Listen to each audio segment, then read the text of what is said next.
Clerk, would you read the roll call, please? Mr. Shilen? Present. Ms. Gray? Here. Mr. Moore? Present. Ms. Reclue? Mr. Shivadecker? Here. Mr. Stone? Mr. Vaughn? Present. Mr. West? Here. 6 council members present, 2 absent. Very good. If you'd all rise with me, Pastor Bruce Williamson is with us this evening, and he does an excellent job in leading us in our invocations. I'll turn it over to you, sir. Thank you, sir. Let us pray together. Heavenly Father, I want to keep first things first and have a moment of silence for U.S. soldier, police officer Christopher Martin from Clinton, Missouri, who was laid to rest yesterday, killed in the line of duty. A moment of silence in honor of him.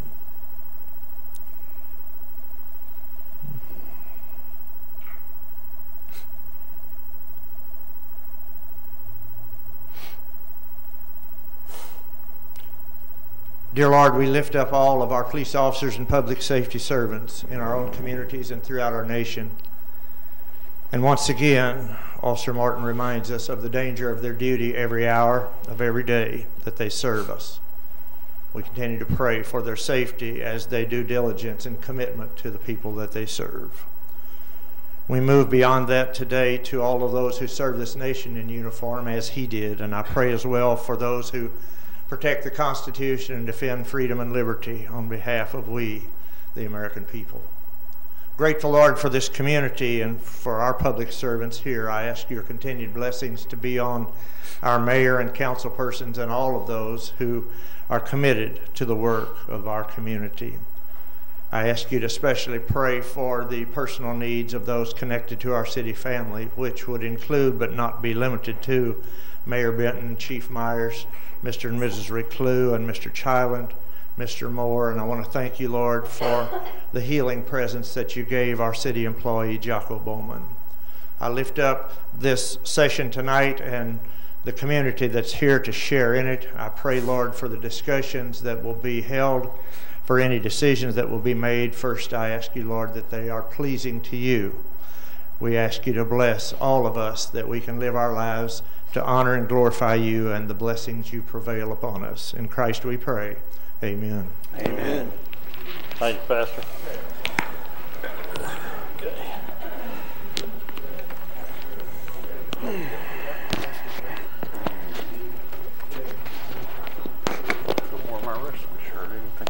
At the beginning of each council meeting, we set aside a time for comments from citizens, visitors that would like to share with the council concern that they have within the city.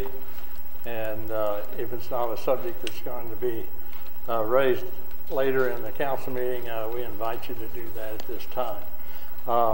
We just ask that you give us your name and your address and limit your comments to no more than 5 minutes. So at this time, I'll invite anyone who would like to address the council. Please come forward to the microphone and give us your name and your address.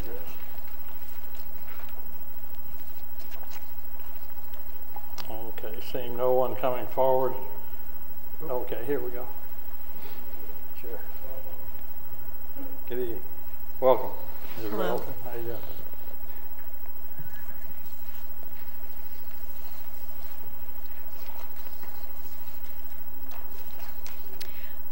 My name is Marlene Railton.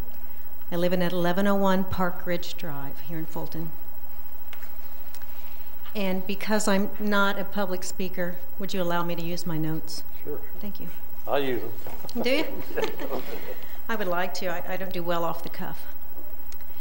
I'm here this evening to voice my 100% opposition in a rezoning proposition that would bring low-income housing into my neighborhood. I'd like to start by discussing the property values that low-income housing unit would bring. There are many reasons why people living in Herring Park Ridge subdivision don't want low-income housing in their neighborhood. Low-income housing will decrease the property values in the surrounding neighborhood, and if you don't believe me, look at what's happened over at Airway Drive. Take a drive over there, look yourselves. Would you want that in your neighborhood? Why do you think people are moving to Tanglewood West Wood Street, South Winds. It's because they don't want low-income housing in their neighborhood. Crime rate. Many people living in this quiet neighborhood are fearful that with the transient population of low-income housing, the crime rate will increase and they will not feel safe in their own homes. Now, you may laugh or roll your eyes or scoff at that, but this low-income housing unit is not coming to your neighborhood, it's coming to mine. And it's a legitimate concern and honest feelings of the people who live in that neighborhood. Would you want to feel that way in your neighborhood, in your own neighborhood? Infrastructure.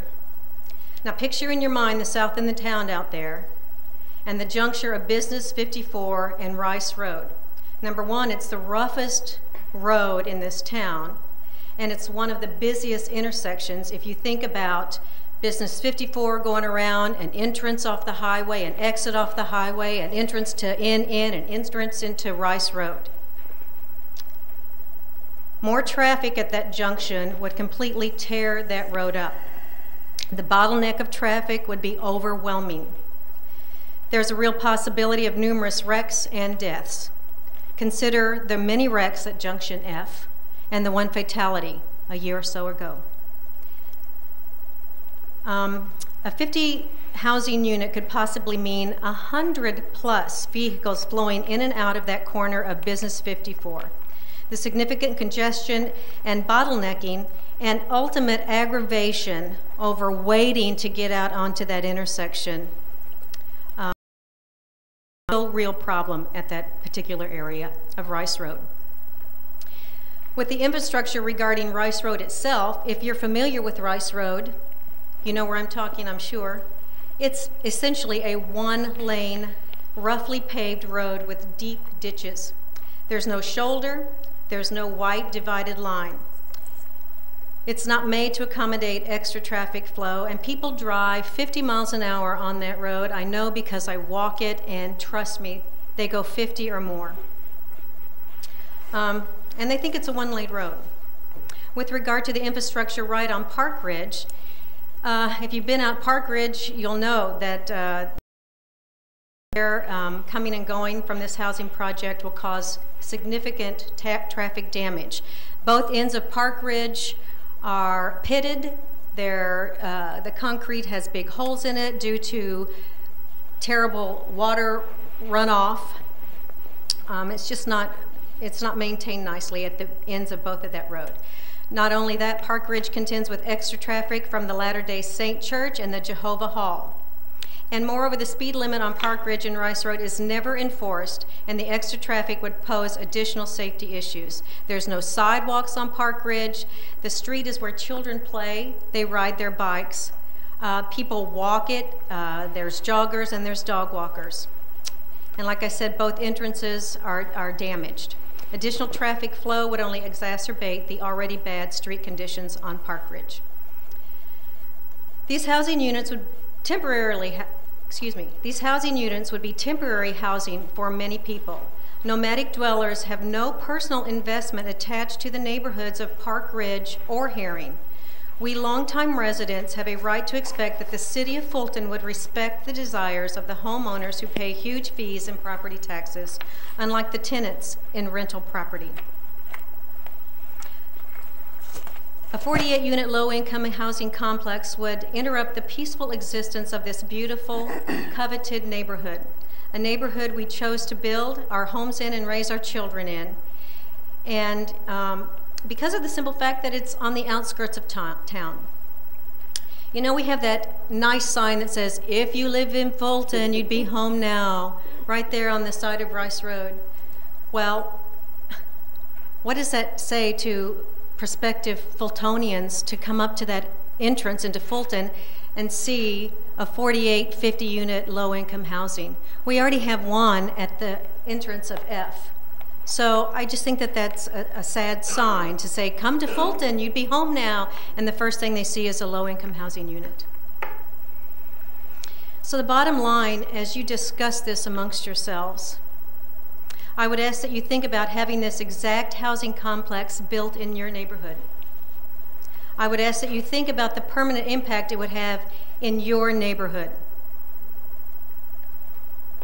the lasting effect toward the homeowners, not renters, of your neighborhood. If Zimmerman Company wants to come in and build a housing unit in Fulton, you have the power to persuade them that there's other places in Fulton to build this unit. Not right off the entrance of Fulton and not right in the middle or at the edge of an established neighborhood. Thank you for your time. I hope you rethink this plan and consider the ramification it would bring to the people who live in this area. You have the power to not change the rezoning to commercial housing. Please consider what the citizens of this town want and not what you think they need. And if you do change the rezoning, all I have to say is shame on each and every one of you. Thank you. Is anyone else?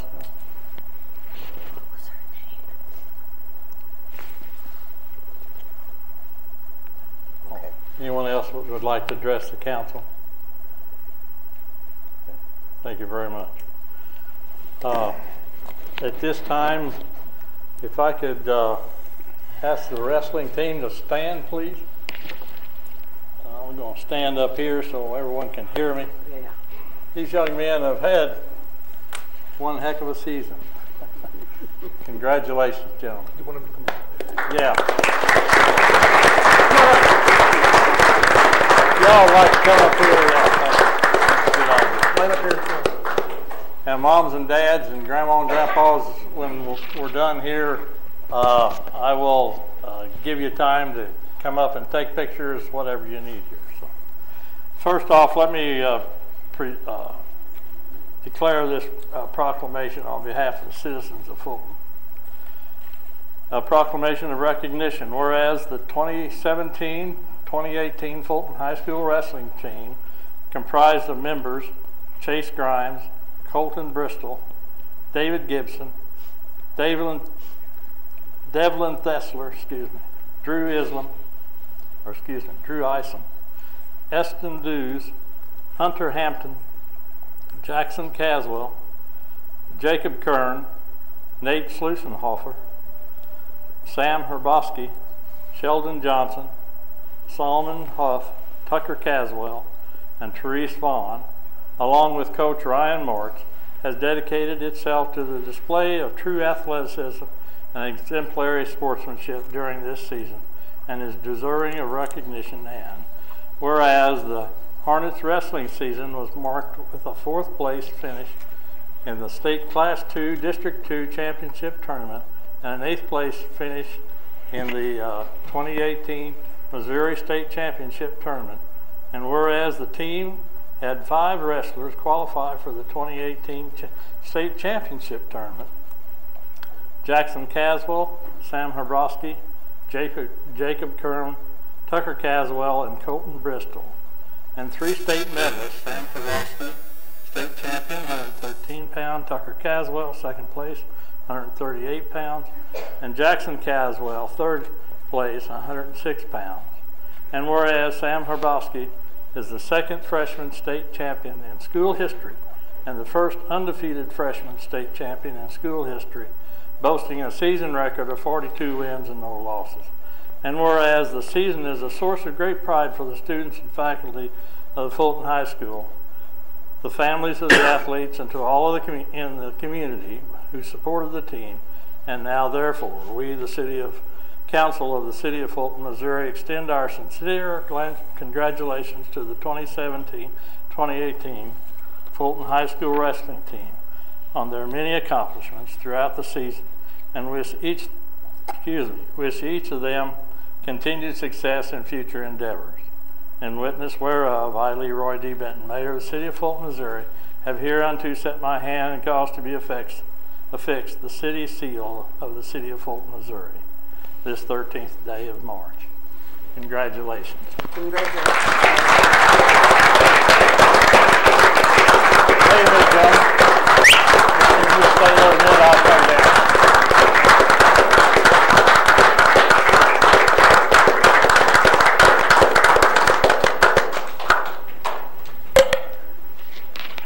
We have a copy of the proclamation for each of you. Yes,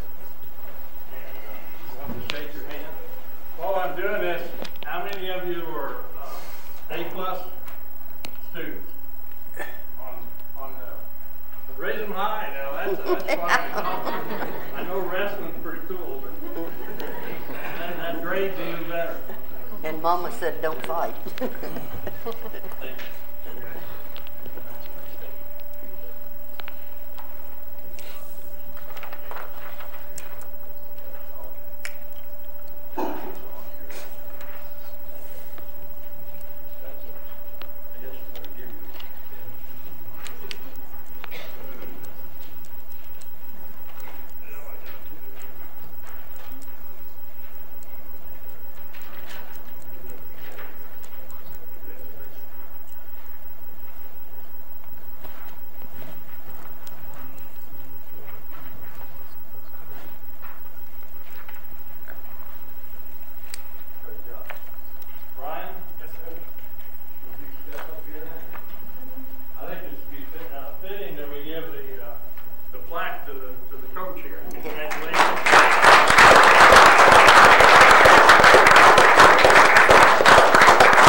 Can you go to the mic? Well, so people at home can hear you. I think I can speak louder.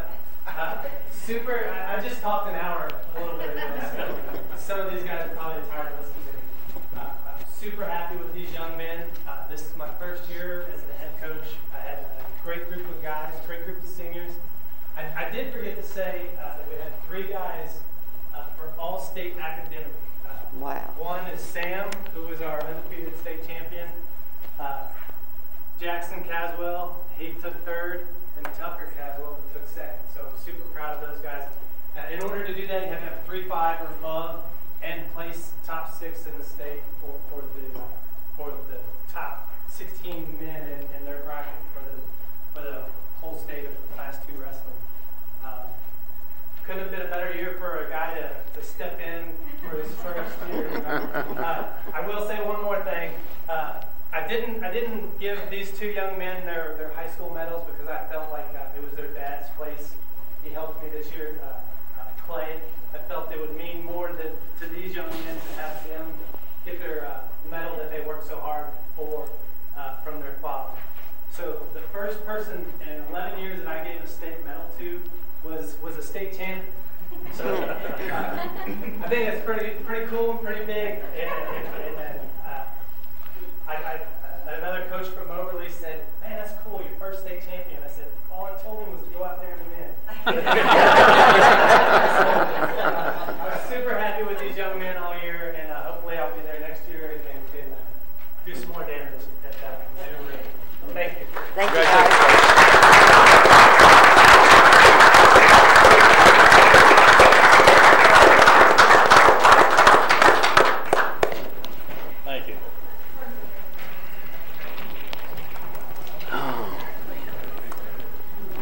I'm gonna miss my buddy. Who's real?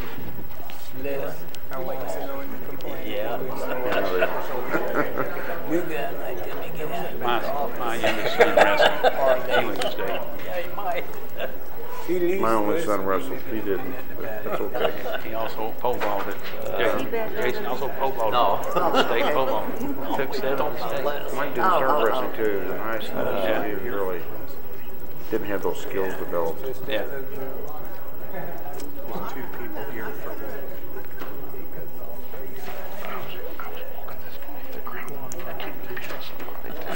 Thank you again.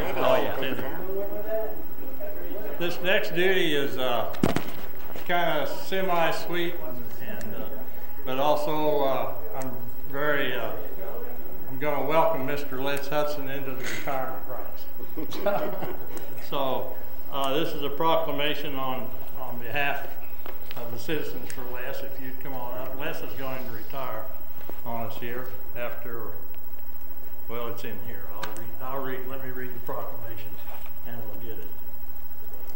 Whereas on the occasion of the retirement of Planning and Protective Services Director Les Hudson from the employ of the City of Fulton after 20 years, 11 months, and 16 days, it is proper that the city record an expression of its grateful appreciation of his faithful and exemplary service as an employee of the City of Fulton.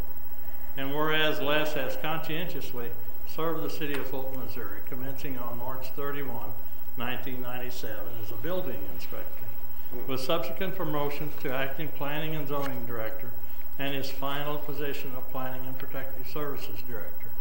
And whereas the performance of his duties and responsibilities and his working relationships were characterized by his professionalism and expertise, and whereas Les's dedication to his work is undeniable and is substantiated with his vast knowledge and commitment to public safety. And now, therefore, I, Leroy D. Benton, Mayor of the City of Fulton, Missouri, on behalf of the City Council and the citizens of our community, extend our sincere and grateful appreciation to Les Hudson for these many years of loyal service to this community. We wish to convey our heartfelt congratulations and best wishes to Les and Deanna for much success and happiness in the upcoming years. In witness whereof, I hereunto set my hand and cause to be affixed this official seal of the City of Fulton, Missouri, the 16th day of March, 2018.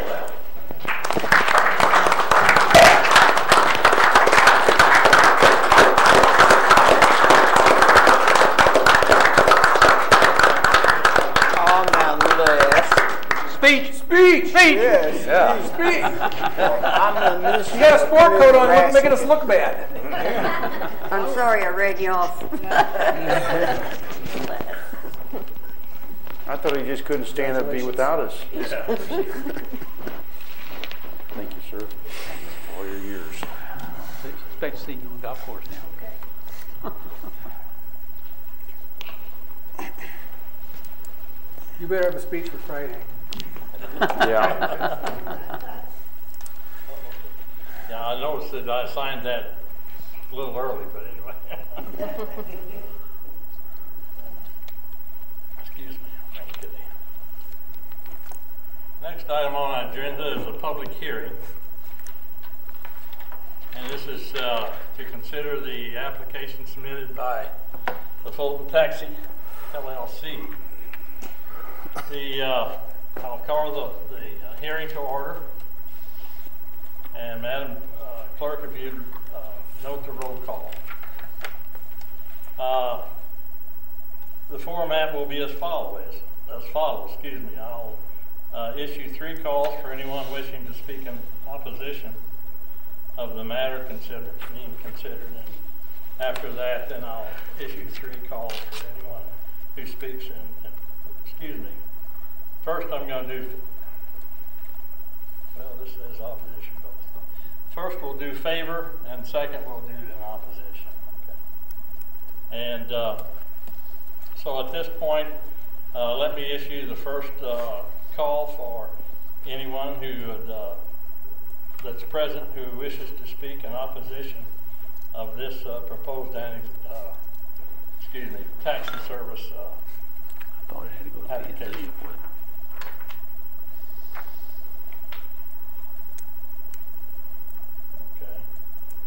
Seeing no one coming forward, I'll issue the second call. Is there anyone present who wishes to speak in opposition of the proposed taxi cab application?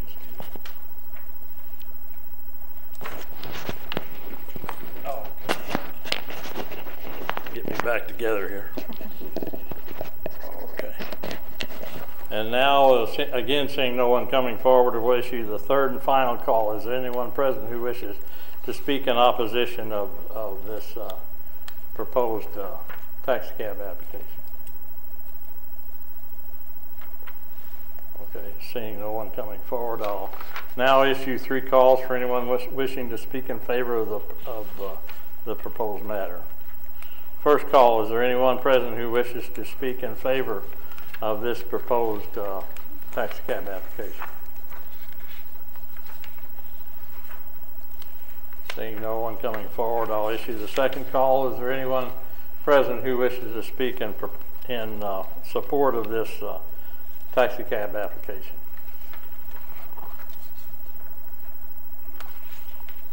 Again, seeing no one coming forward, I'll issue the third and final call. Is there anyone present who wishes to speak in favor of this proposed application?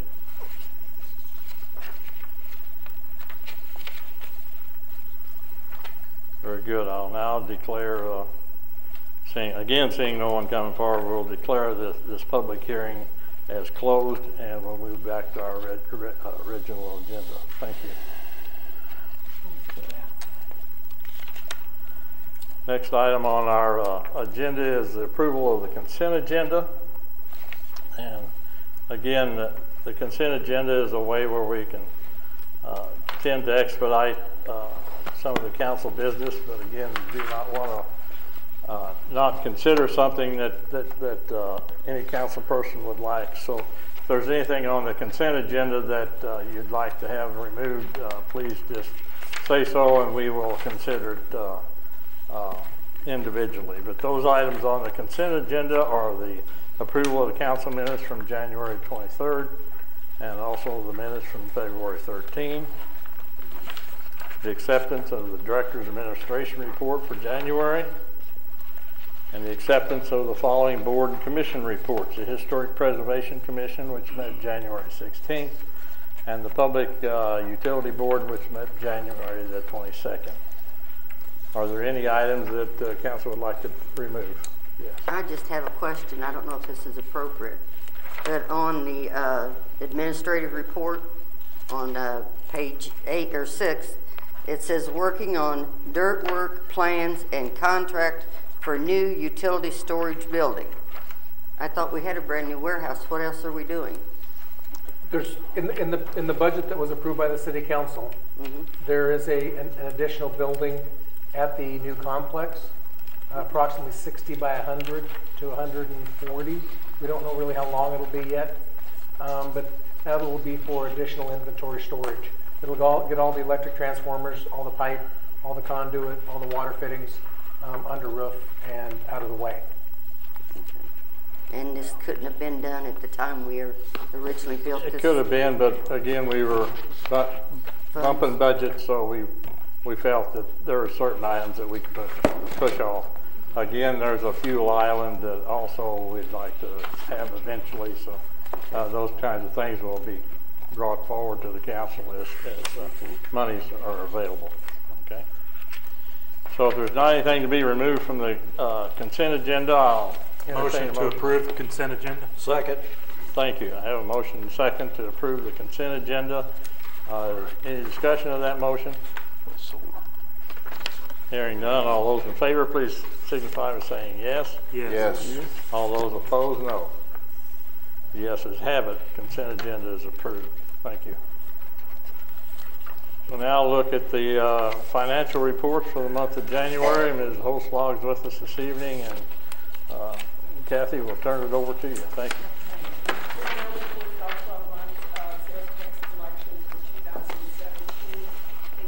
Oh, excuse me. Yeah. I pulled that away from you. How's that? We ended the year up 3.3%, so that's a considerable gain. Consequently, there are no sales tax revenues included in July. Those monies have been accrued back.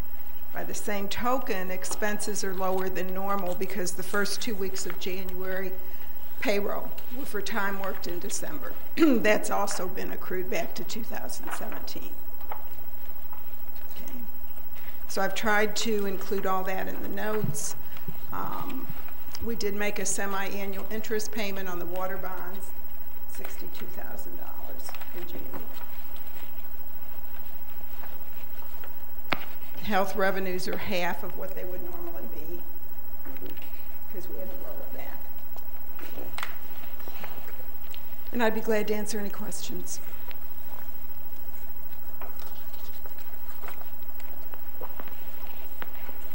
Move for approval. No, okay, thank you very much. Have a motion and a second to approve the financial reports as presented. All those in favor of the motion, please signify by saying yes. Yes. All those opposed, no. Very good, thank you. Thank you. Thank you, Ms. Hossel. We'll now move on to unfinished business, wastewater treatment plant, which we had a nice viewing of this evening during our work session. I can appreciate where all of our money has been spent, And I think kind of estimated today we're sitting at about 9.2 million there. I have a lot of hopes that that will come in under or no more than 10 million. If you all recall, that was a $13 million budgeted item. So it just means there'll be $3 million that we will not have to borrow. So again, those of you who couldn't be present,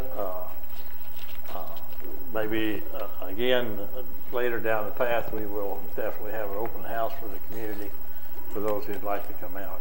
It's Now, is this from the state. okay? It doesn't have anything to do with the tax at Park and Recreations and No. it's totally separate. And nothing to do with taxes. It's being used by user fees, paid by user fees. Okay. Mr. Mayor, Yes, sir. since we didn't have to borrow the full 13 million, we still making the same payments? We'll pay it off early, or what's the plan? You want to address that, Ms. Kathy? The time period will be the same. The amortization schedule will just be calculated on what we actually borrowed. Okay. And if you recall, during the preparation of last year's budget, we were able to not impose an additional 7.5% sewer rate increase Right. that the city council had already approved four years ago. Right. Right. That was scheduled for January 1st of 2018 to take effect, but because of the bids and the work that the city has done out there, we didn't feel it was necessary to implement that rate increase. And I'm sure all the citizens appreciate that. Or Sure. I would hope they do. If they know. And that's my big hope is the fact that we'll be able to hold those increases down. If you recall, whenever we as citizens approved that tax issue or those improvements, that we also approved along with that several tax or user fees increases, and so hopefully we'll be able to hold those in line. Absolutely. And we are already making principal and interest payments on the amount we've borrowed to date. Right. So that kicked in maybe a year ago. All right. Are we still borrowing, or are we? Yeah. Yes. I filed a reimbursement request today for $216,000 or something. It operates very similar to a line of credit, Right. and so as we need it or the contractor needs it, then we tap that. So That money is like what, 1%, 2%? A little less than one, I think. Less. Well, less than 1%. Yeah, a little less than 1%. So are we finished or not? No, we are Okay. not finished. Not 100%. I understand. No. Okay. There's There was still an some estimated wrap finish up. cost. Okay. Estimated. Understood. Thank you. Okay, thank you. That's why I was vague on how much, that I was still hoping it would be under 10 million. Absolutely. Okay, very good. Thank you. Thank you. Daryl, did you have anything you'd like to add to that report? I think that we need him for something. I don't know what. But Yeah. Well, when we get it done, we'll try to have some kind of celebration anyway. So. But it does look nice. If a sewer plant can look nice, and actually it does. It really is nice. We've made a lot of good improvements out there, and it's coming a long way. Okay. We'll now move on to new business. First item of new business is the approval or denial of the application that was we had the public hearing on earlier for the Fulton Taxi LLC. And is there any questions, discussion that you'd like to make on this, or I'd entertain a motion if not? I'll make a motion that we accept it. Very good, thank you. Second, very good, thank you, Richard. I have a motion and a second to approve the application of Fulton Taxi LLC to operate taxi service within the city of Fulton. Is there any further discussion of the motion? I see that we have the application and insurance, all that checked out okay. She has supplied everything she needs to, and everything is good to go, yes. Okay. Okay, very good. If no further questions, we'll call for the question.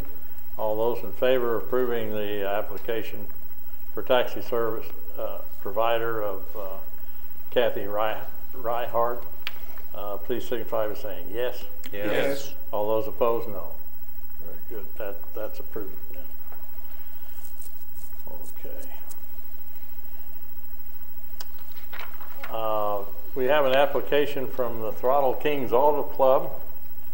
I don't even have throttles on vehicles anymore with all these computers. But anyway, yeah, that brings back flashbacks from years gone by.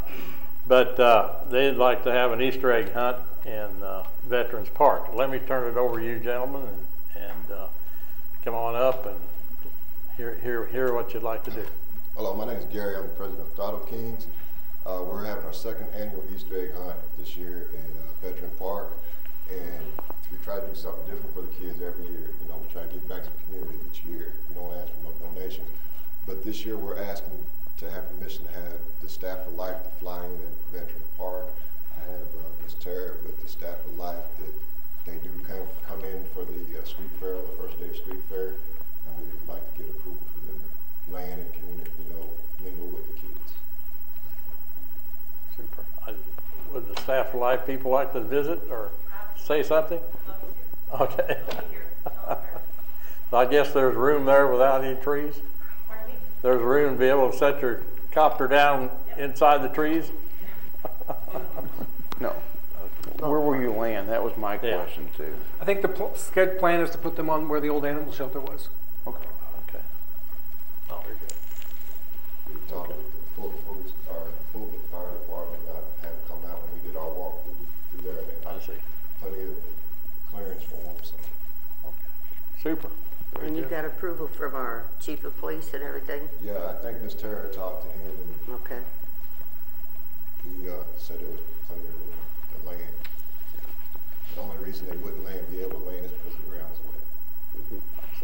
wet. And I move we accept his proposal. Second.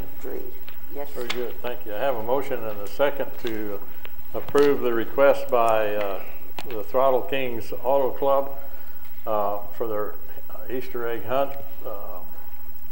Any further discussion of that motion? I have a question. Sure. Clay, is the park available the day the morning? Okay. We checked with everybody else, so. Okay. We checked through all the hoops. Okay.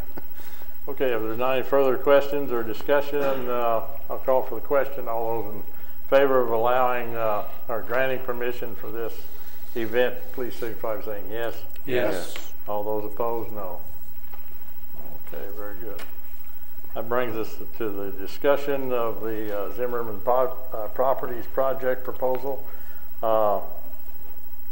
Again, we had some testimony to that earlier this evening. I think, Les, would you like to address that? I believe we also have someone from Zimmerman with us, and sure, we'd like to hear from Les as our planning is over. Yes, we have Mr. McDonald from Zimmerman Properties with us. I'm sure that he can answer any questions that you have. I would just like to say I think this would be a good project for the city of Fulton. I think it would relieve some of our housing problems that we have, give some folks a chance to get into a little better property. I think you're going to get quite a bit of real estate taxes off of this project. The city can always use the money. If you have any questions, I'll be glad to try to answer them. If not, Mr. McDonald can, if you'd like to have him come up. If you'd like. Welcome. Thank you for coming up from Springfield. From Springfield, yes. I know it's been maybe a year since you've seen me here before. I've been actually coming to your city council meetings once a year, starting about the year 2002. When I first started with Zimmerman Properties, we were just finishing phase 1 of our Callaway Village apartments here in town. So that being the case, we had extra land there, and we did a phase 2. The reason we did that is there is an overwhelming need of the community. We chose that location because it's accessibility to every area of Fulton pretty easily. We understand the business loop and how it can be during certain times, a little bit of a challenging commute. We also chose the first location because of its access there to 54. Some things to keep in mind, and I know change is scary. And I've been in this business, again, 18 years. And we have developed 108 of these communities in 13 states.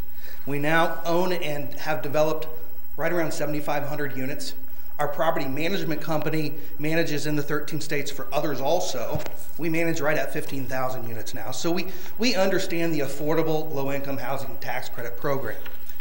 And I know the worst thing they did back in the 80s was label it the low income, because it's not. These are working individuals and families that happen to maybe just be starting out. I stopped today and visited with our apartment manager, who's been with us now almost as long as I have. I think she took a vacation for 2 years, went someplace else and came back, just to visit with her, just to see, you know, how things are going there. First of all, you know, I would challenge you today to drive by that community there. You've got a product that's now going on 16 years, the first phase. The 3-story buildings now are probably going on year 5, if I'm not mistaken. And I would challenge you to look at those and tell me they look like they're low income. They look like an affordable or a market rate apartment development. That's the way they're designed, that's the way they're built, and that's the way they're managed.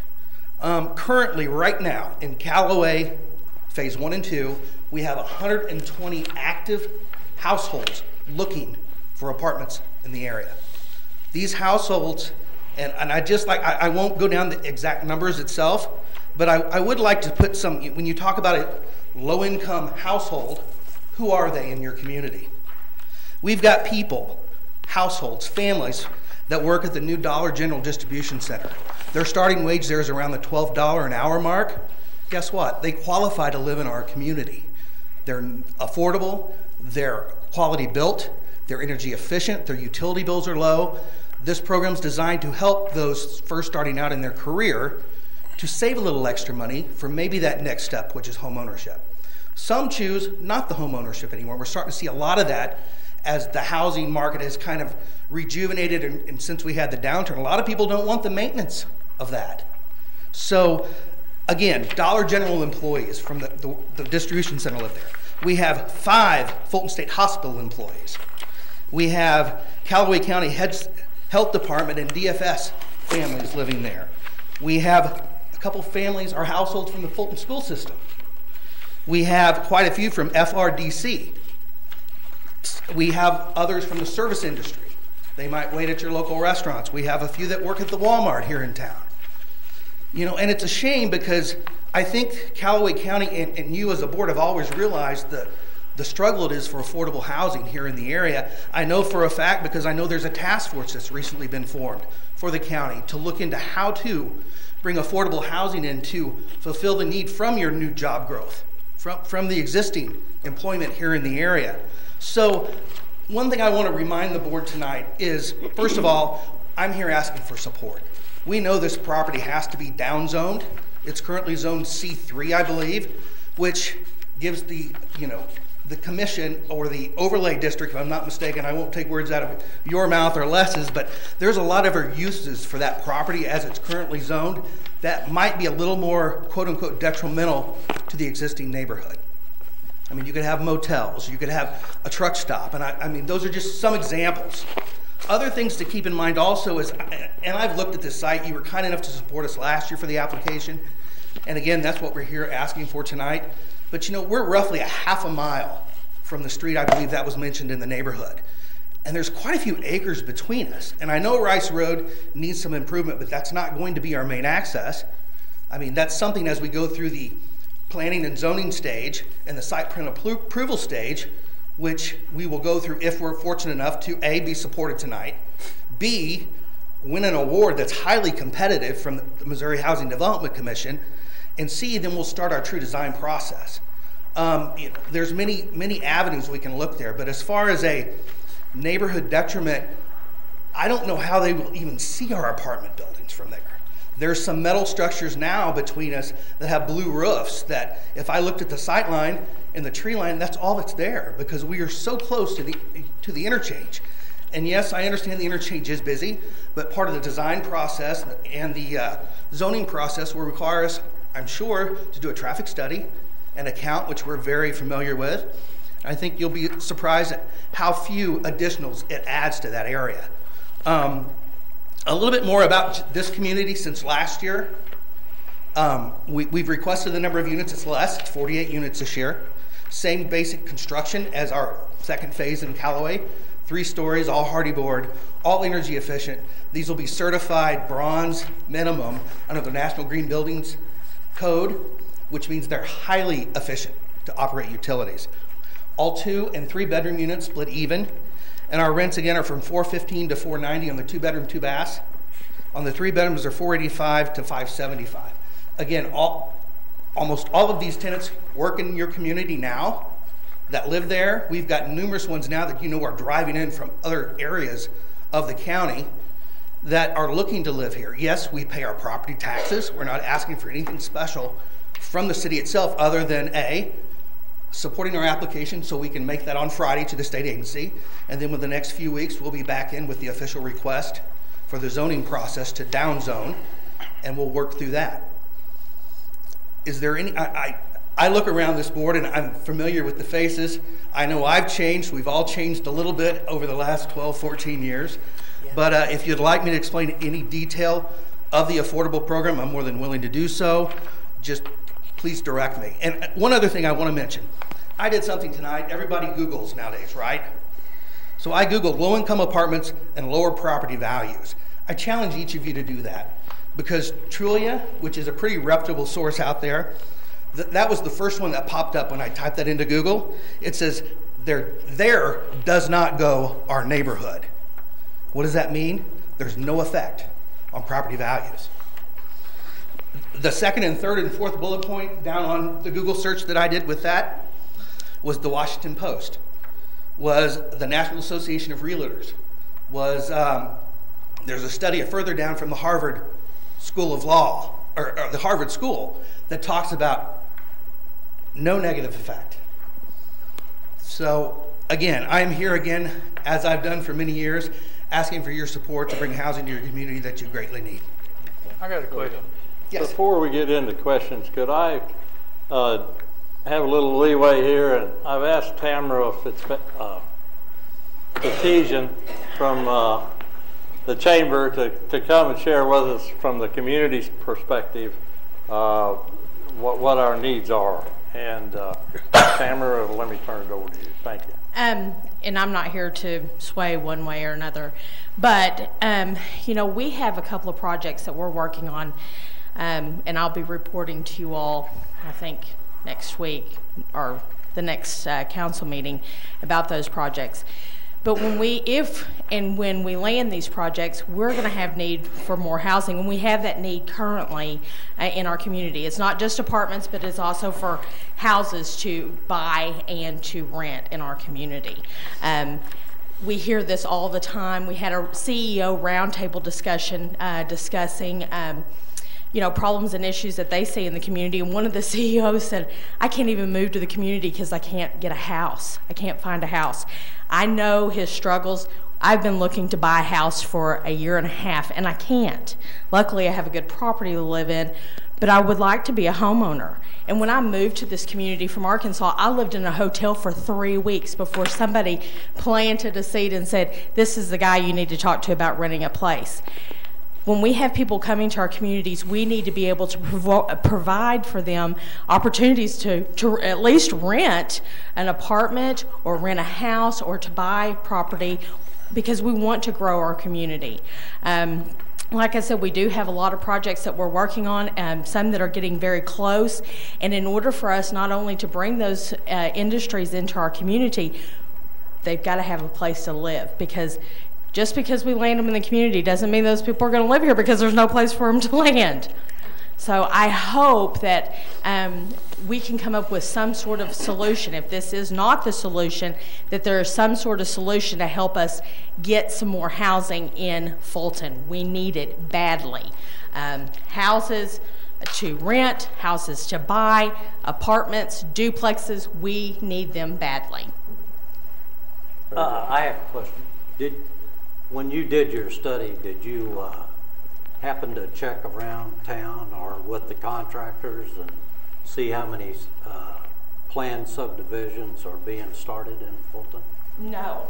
I haven't done any studies. I happen to know there's 5 different people starting subdivisions and rental property in the city of Fulton at this present time. That's perfect. We need more. We have a lot of people that do not have a place to live, and we have a lot of people that are driving in from Columbia and Jeff City that would love to live in this community because they work here.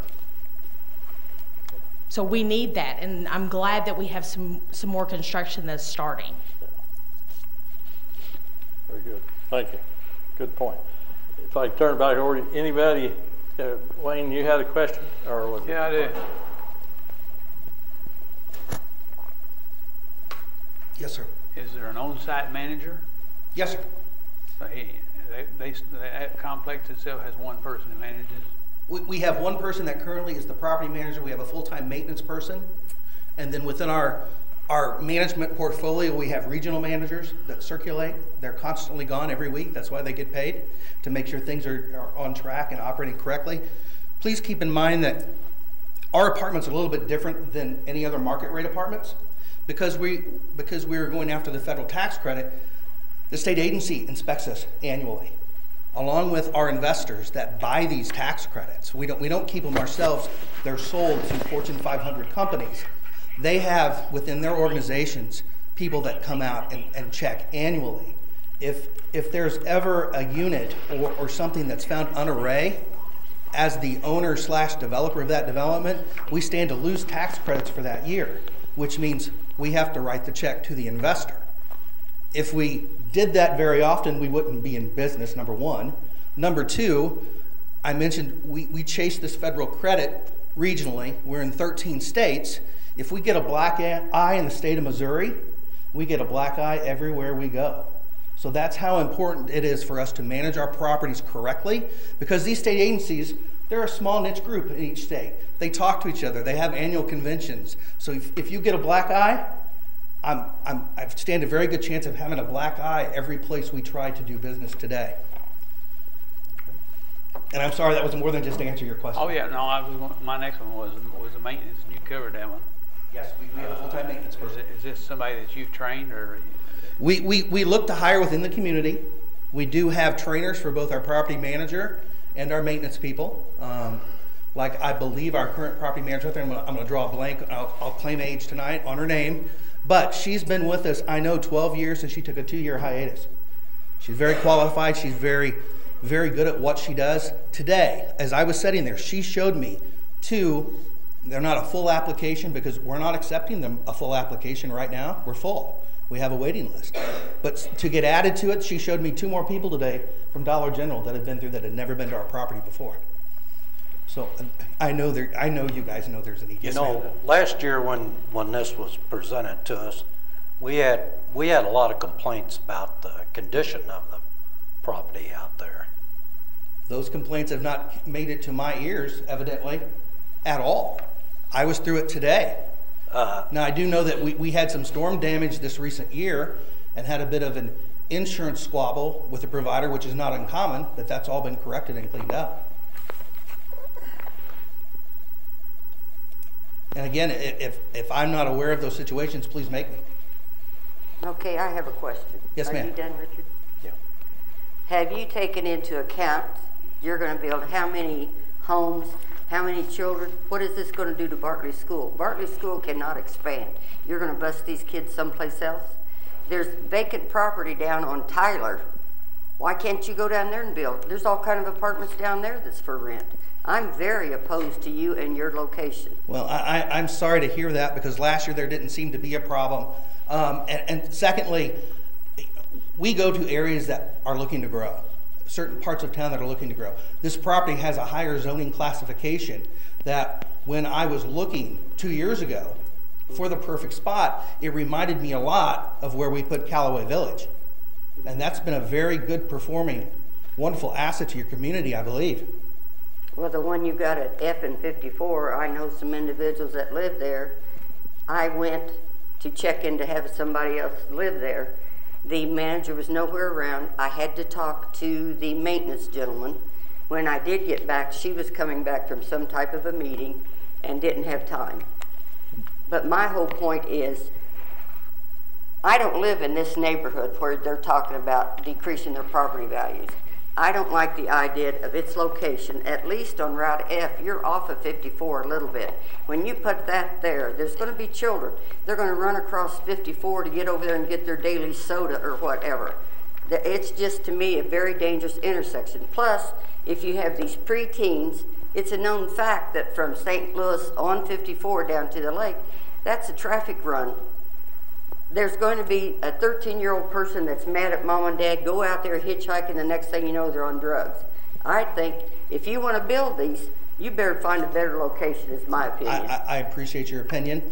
I'll stand to disagree with your opinion this evening. That's fine. I'll have them. Because, you know, with that property, there are some acres that we're not utilizing to develop. With these apartments, our hopes was to, you know, make some ready-to-go pad sites for other commercial, retail, other things that typically follow a multifamily development. In most cities and in most planning departments, the way you look at a multifamily development is it typically is a buffer between commercial, retail development and single family. And that's been in the planning for a very long time, and that's what we've always followed. So again, I'm not standing here as a stranger. I've been in your community many, many times. We have a wonderful property here. Are there times where the manager's not there? Sure. But is she there, is she gone all the time? I would say no, or she wouldn't be a manager with us anymore. But your property did not bring business. The reason we have the Dollar General store here is they visited with our law enforcement and our fire department. We gave them a tax break. That's the only reason they're here. It had nothing to do with you and your complex. We're housing some of their employees right now. I understand. They're spending tax dollars in your money, sales tax dollars in your community right now. And it was mentioned earlier that we need more rental property. Where I live, there's only 4 of us that is homeowners. The rest is rental property. It's out there. You can get it. It's out there. Again, all I can share with you is the facts that I have at my hand, and I have a waiting list right now in our community of employed people within your community that's looking for a place to live. That's fine, but just pick another location. So I'm here tonight on this one. I mean, if you choose to support me, that gets us to the next step. It's not a guarantee that it'll be done. It took me 9 times to get the second phase done at Callaway Phase 2, but this allows us to make the application, number 1, and then number 2, we're fully aware and prepared to go through the rezoning process or the downzoning process on this particular property. So I will be back in front of your Planning and Zoning Commission, and if they see fit, I will be back in front of this council. And hopefully, I could change your mind, or we could come to a happy design medium. No, I've been by this area numerous times that I don't like the location at all. Right. I like appreciate your opinion. I'm not in their subdivision. When I moved here 40 years ago, theirs was the only subdivision we had, and it was like the Cadillac of Fulton. And then along come Park Ridge, and that was even nicer. And you're wanting this in their backyard? I'm a half a mile away, and I don't know how many acres away from them. So, again, I understand your concern. I'm here for your support tonight. Is there any other questions, Mr. Moore? Yes. So looking at your drawing that you provided, are you coming off in the upper part of 54 across to your property? Our main entrance would be on Business 54. As for emergency access and what we've learned developing these, we always try to have a secondary access. Whether working through your codes and your departments, that is a true secondary access or a crash gate or some other type of secured secondary access, that can be determined as if and as we move forward through the process. And, okay. And the name was selected by your company? The name of the apartments? Mm-hmm. Yes. That's the hardest thing to do, no matter where we go, is to find a name. And it's my understanding that if you do get this contract, that you have crews that come in, you don't bid it out locally, or we provide bid packages out to everyone locally. We are our own general contractor. Part of the reason that we do this national green building and to get the certification that we have to do is we panelize a lot of our structures our structural inserts, like our wall panels, our roof trusses, those type of things that allows us to control waste on job sites, allows us to do some extra insulation, some other things prior to getting to the actual job site itself. It's kind of it's the green word they use today for green building. Your original packet, I didn't particularly see that in there, that you bid it out locally pretty well. Yes, sir. It goes to all the national, state, local, board. It is a federal credit we operate under. We put everything out to bid. It was my understanding you have your own crew. The only thing you're going to use locally will be our concrete, and the rest of it you're going to do. That's not true. Not at all. Well, Any other questions? And again, we're looking at investing another $5.5, $6 million into your community, where we've already been an active participant for almost 20 years. Well, I still don't see that it's going to help us in any way. I would rather we get a large business in here that could hire people for more than $12 an hour, and instead of this type of housing that you're talking about. I think it's a negative for Fulton. You're telling the world that Fulton is so low income, we have to build more low income housing. And it's a black mark against Fulton in my mind. I would just ask you to do a little more to do some research on the Google and the computer, because most cities, most growing communities understand that they need every level of housing and new housing. There's a lot of land in Fulton, Callaway County. Have you shopped around? I have. And this is the only location? Not the only location, but to me and our teams, and as I do this for a living for 18 years, it was a location that stood out for me. It's a location this board supported last year. Well, not this one. But anyway, back to the school situation. How are you going to help that? Bartley School cannot expand. It doesn't have the land. And that's the district those children would be in. You're going to bus them down to McIntyre. You're going to bus them over to Bush. Restructuring a school system comes with the growth of a community. So then we're going to build where are all the new subdivision school kids are going to go, ma'am? These are all things that as you grow, they're deep struggles within a community. Every community has them. And as a governing board, and your wisdom and how you've already handled the growth of Fulton shows that. So you're going to request down the line, or somebody is, we're going to have to build another school south of Fulton. I guess my answer to that is not necessarily based on anything, but with any luck. No. Right now, there's nothing you can say that would convince me that this is for the good of Fulton.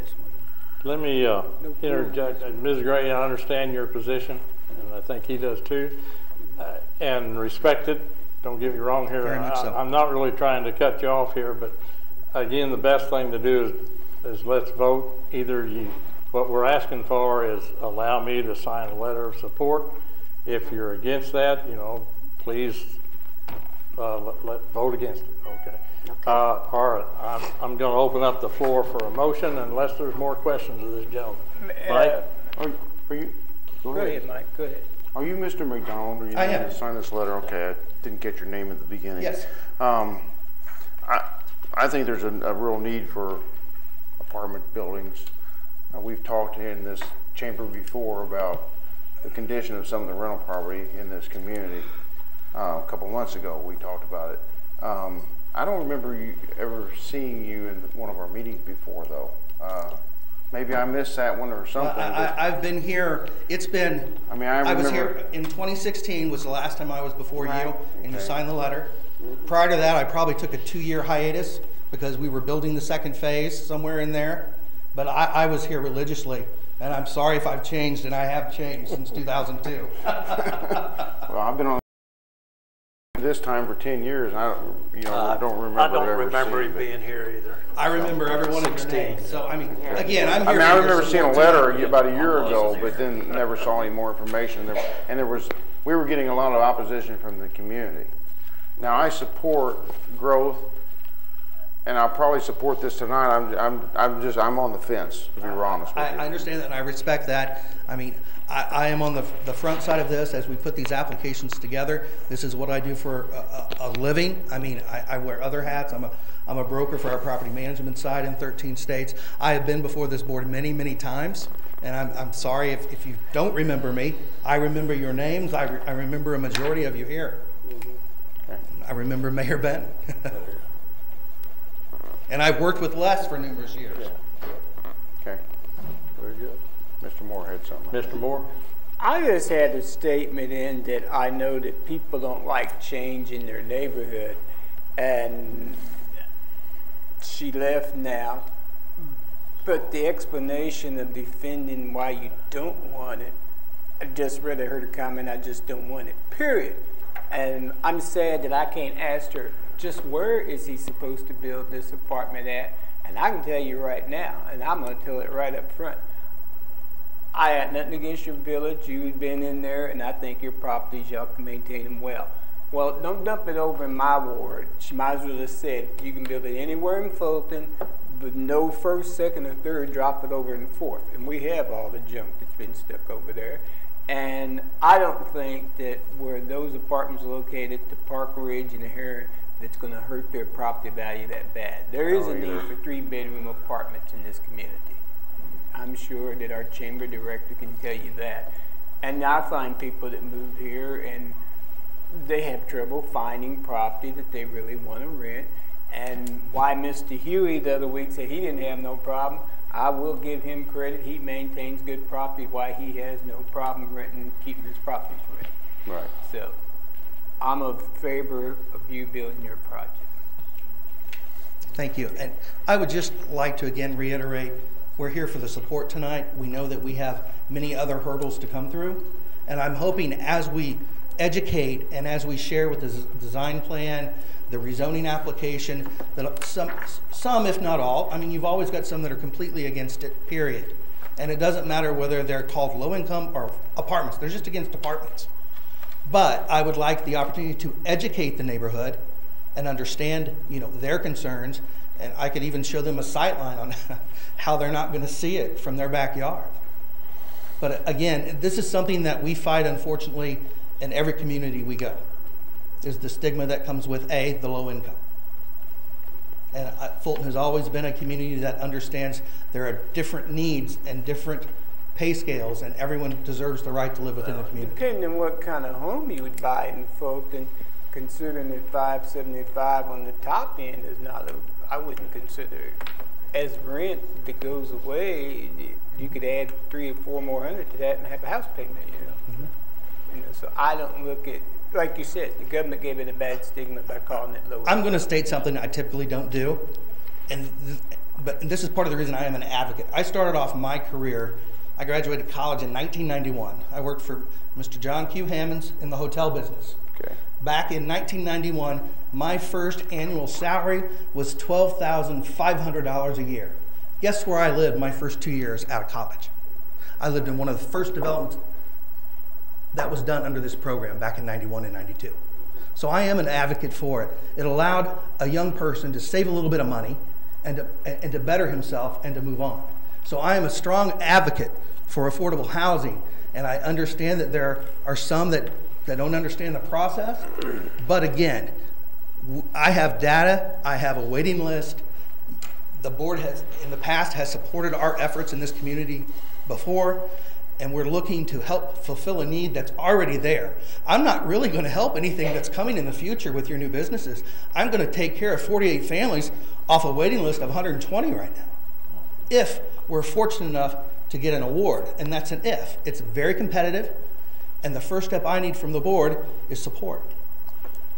Steve, while talking about data, Steve, would you like to address the crime rate at the current project? Well, the swimming pool there's been a problem. I haven't ran the numbers just recently. Councilwoman Gray asked me to run them about a year ago. And maybe you'll remember the exact numbers. I think in a year we may have had a dozen or less calls out there. We have very, very few calls. I might say one thing, and I'll try to stay with facts here, but those low-income housing is a little misleading. I know personally a lot of those people that live out there, they get up and go to work just like we all do, or used to, some of us. Les is not so much anymore. They go to work, and I can say, if we get a call out there, which is rare, that issue, their manager, I can't remember her name either, but she is very helpful. She eliminates the problem or corrects it, whichever she has to do. I would say we hardly ever go back twice for the same problem. They manage it very, very well out there. And a lot of those people, like I said, they get up and go to work just like we do. And it's really not so much low income as it's depicted. It's not that at all, I don't believe. And again, I have relatives that live out there. And I can tell you they get up and go to work every day. And it's very well managed, very well kept. Some of the issues that I think were addressed earlier about crime does not come from there. It comes from west of there. We do search warrants up on those areas. I can't remember that we've ever done a search warrant in his complex at all. We just don't have issues there. But look at how fancy Westview Apartments were. Then this came in, and Westview Apartments are trash. Those are individual owners. I won't argue that. Well, I've been in some of them, and I know the rental property, and I can remember when they were first constructed, and everybody wanted to go there because they were so nice. And now it's a mess. And as far as the complex now that exists out there, the #1 complaint, according to the report you gave me, was trespassing. And that's what these people are complaining about, is trespassers. I don't know that we have that many issues out there at all. I have been personally in some of the first units that they built there, and the ones I were in were really nice. I would certainly live there myself. Nice units. Well, I would take offense to the neighbors of Westview. Thank you, Steve. Appreciate it. Thank you. Your info. Yeah. Okay. The only, I have one other concern that about it being out there that nobody has really addressed, but it's a mile from where the sidewalks end at Tennyson Road and to the Zimmerman property. The shoulder that from the highway to there is only 6 foot. So that's I mean, to go a mile and kids riding bicycles and pedestrian walking, which I see what goes to your property out Route F or out 4th Street. Them shoulders are big and wide and grassy. There's just really, with traffic running 50 mile an hour, I don't know if the city has looked at that situation, but that's looks like a dangerous situation to me to be from that far out and people having to get into town. And what's it going to cost the city to resurface Rice Road? Don't have any idea. And all of that kind of stuff. About that, but it does concern me about pedestrian traffic. I mean, have you looked into that? We have looked into this, and we've been many communities. And there's really not any room to expand it without doing tons of work. And oftentimes a community like ourselves will be a catalyst for a certain part of town. And that's part of the reason we kind of looked at this property to begin with, because that southern end of the business loop could use some rejuvenation or, just new buildings, new commercial through there. And oftentimes rooftops like we're proposing here bring some of that, bring some of the service industries that are needed to grow and to do other things. And as a city grows, then yes, I understand how infrastructure improves, sidewalks improve. We'll do our fair share there on our property if we're fortunate enough again to get an award of credits and to go through the rezoning process. Sure. Okay. I would like to bring in something like Henderson Mode or something that will really pay to have it here. Okay. Make the motion. So the floor is open for a motion. Someone would like to make one. Make a motion we approve.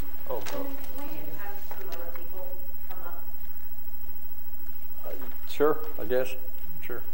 If you'll just keep your comments to, no, sure. Sure, I'm a please. realtor. I have the property listed. It's been listed. And who are you, please? I'm Amanda Young with Reese & Nichols. And I know the opposition there. It's been listed for several years off and on. And I've worked with Zimmerman, but with the previous application. So this has been under contract with them ongoing for 2 years.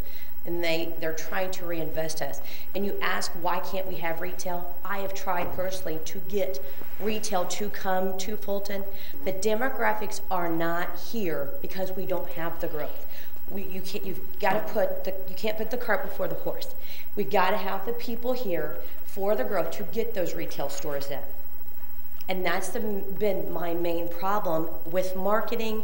I do extensive marketing on this for retail for the current zoning that it is. It's not working because I've had retail stores come and look at this and they look at the demographics and it's not there.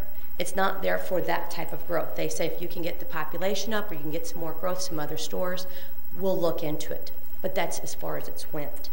I've done property management for over 5 years and I had 150 units. I did the Section 8. This is not Section 8.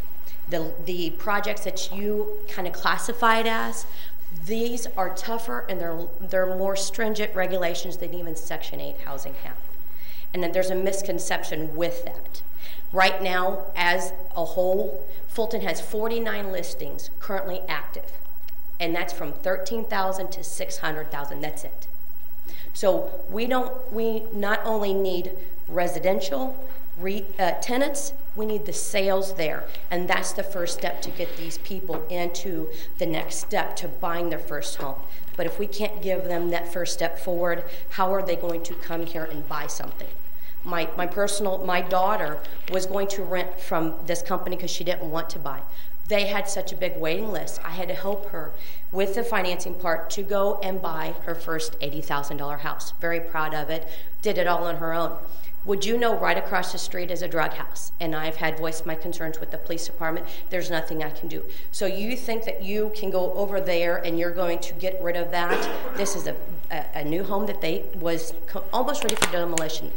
Investors bought it and flipped it and made it a great home. My daughter's very proud of that. She has it right across the street. The problems that you're saying could come up there. It can be anywhere in Fulton, but if you want growth, you're going to have to start somewhere, and this is where you start retail stores to come in.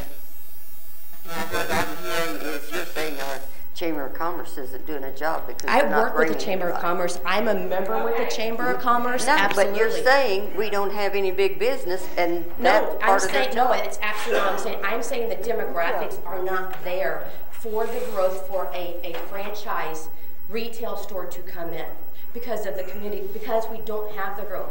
And this company is not asking for any incentives from the city.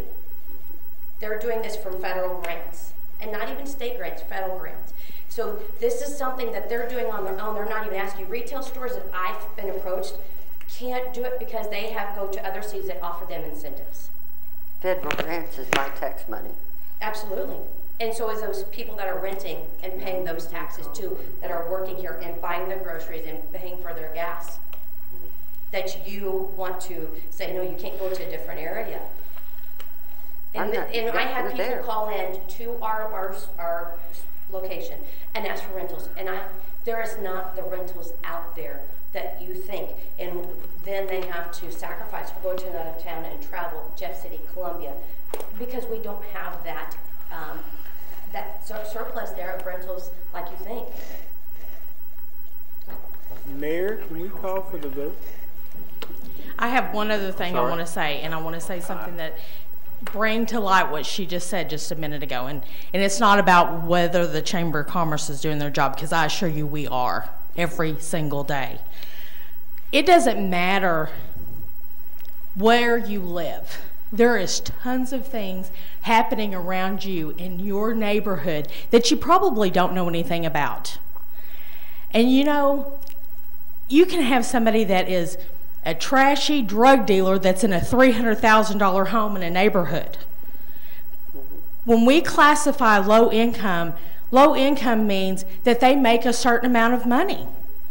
That's what that means. That does not give a stigma on whether or not they're good people or not. That does not mean that. I know for a fact, at one time I made $5.15 an hour, and I was low income, but you know what? I was a good person, and I was giving a lot to my community. Now think about what you say when you say low income. Think about that. Thank you. I make a motion, we approve it. Second. Thank you. I have a motion. Did you have something, Mr. No, I called for the vote. I have a motion and a second to authorize the mayor to sign a letter of support for this housing project, the Zimmerman project. Is there any further discussion of the motion? Any questions? Hearing none, all those in favor of the motion, please signify by saying yes. Yes. Yes. All those opposed, no? No. Okay, I'm hearing 2 noes and 4 yeses. Give me the hands on the yeses, yeah. Okay, 4 yeses and 2 noes. Okay, thank you. Passes, okay. We'll issue that tomorrow then. Okay, very good. We move on now to the last of the new business. And again, thank you all for your participation. It was a very lively discussion. The 4th Street project, we've had some additions there that, see, Kyle's not with us. I got it. Okay. Bill's going to discuss that. Go ahead. There's 2 pictures in your packet. One's a map and one's a picture showing the port intersection of Huck's Law Firm. The other one's an overhead of that same area. Over the course of the summer, there's going to be new curb and gutter put on 4th Street from Westminster to, well, just to this side of Jefferson. I don't have that. I don't either.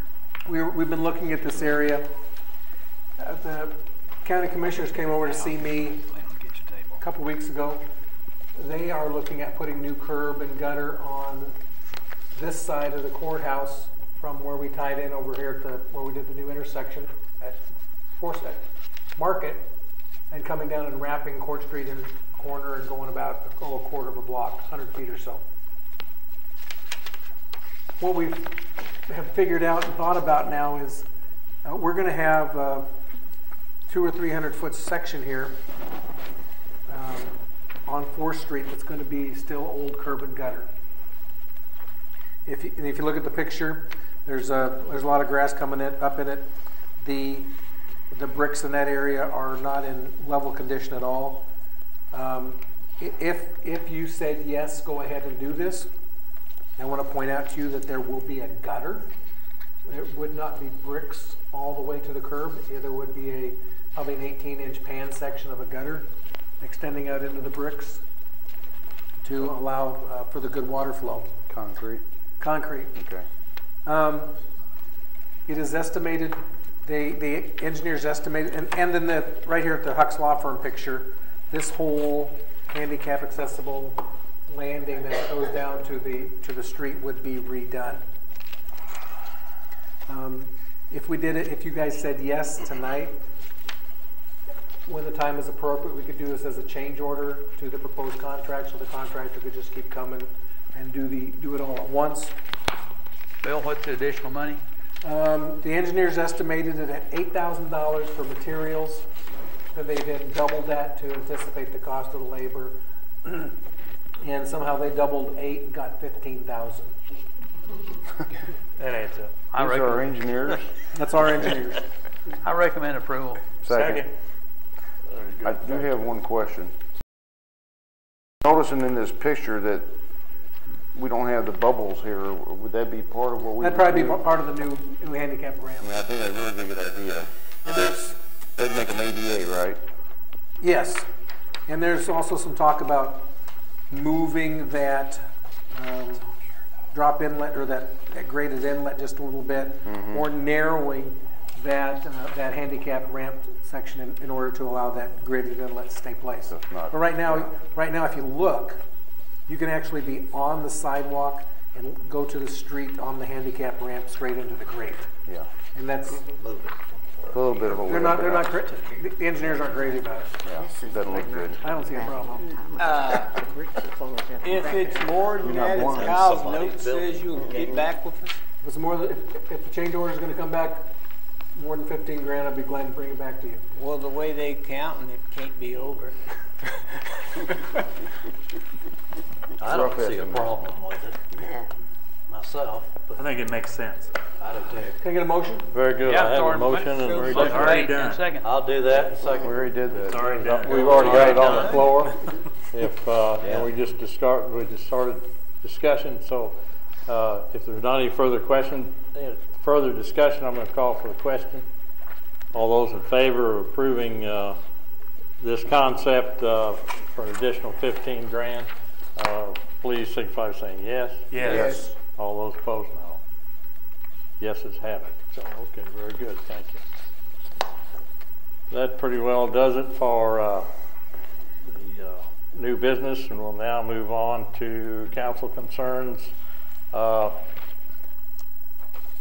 It's now time to bring any questions that you may have that's not already we've discussed on the agenda. Bring them up, and this evening we'll start down here with Mr. Shiley. I have none. Thank you. Mr. West. I noticed out here at the intersection, right out here, and whatever it's 4th and Market, there's a sign that says, trucks do not turn here. Mm-hmm. And since we've been sitting here, I've seen at least 2 go by. Maybe they're coming from the other way. Well, and that was just recently rebuilt. I don't think so, but I mean, I don't know how we educate them. I mean, and I think, and I'm not sure, the sign's kind of nondescript. It's signs there to discourage them and or make them really aware that that traffic light signal is a lot closer than it looks. Yeah. I remember the night we were sitting here and they hit that light. They took it out with a 18-wheeler. So I don't know what we do for enforcement, or we're just trying to discourage them from using this way. Just bring it to their attention. I'm not sure what their alternatives are. Other than go down to the roundabout and take the truck route. Yeah. Well, something you might do, it's like an overpass. You might put, you got 12-foot clearance. That would eliminate a lot of it right there. Yeah. Do you have anything else? No, that's it. Okay. Thank you. Ms. Gray? You did have to ask, didn't you? Sure. I'm concerned about Park and Recreation's not getting moving. Today on the news, Westminster's building this fantastic new football stadium. Yeah. And I'm afraid that's going to bring in a lot of tourism. And yet, Park and Recreation's, what are they doing? Why aren't we moving on that? We voted to make a tax to get ball fields, soccer fields, whatever. I'm not seeing anything. Why not? We're not going to be ready. I mean, Westminster's going to get what we should be getting.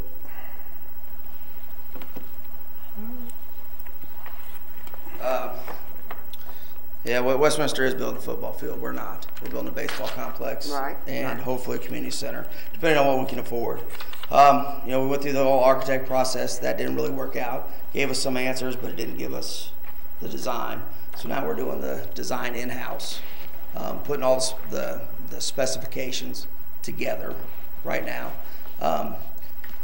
Probably this week, the engineering department and myself will finalize all the specifications, bring all that information to you at the next council meeting, and then we'll hopefully put one or both projects out for bid. I was going to say, Columbia's talking about revamping all of their stuff, and we're just sitting here. We're not showing any improvement. No, we're not just sitting here. We're working pretty hard at it. So well, then talk to our newspaper person and let's get something in the paper showing that, yeah, we're really actually doing something. Well, we are actually doing something. We're working pretty hard every week. I don't think we're ready to put something out to the public and say this is what you're going to have, because we don't know what we can afford yet. So that's where we're going. We're going with what they call a design build process. And Bill could probably explain that better than I can. We haven't done very many of them here in the city, but this is kind of a would you say it's a trial run? We've done trial for Fulton, but it's well-established concepts and principles. Yeah. And it's a different approach. But you didn't have a gaming plan when you requested this vote for tax money? You didn't have something in your head? You didn't go around to other communities and say, I like this and this? Clay and the city of Fulton have had many plans in our heads, but... Well, let's get them on the board. Don't keep it in your head. But here's the deal. Clay's going to get about $375,000 to $400,000 a year from that sales tax. Our issue is we have what we want is way more than $375,000 a year.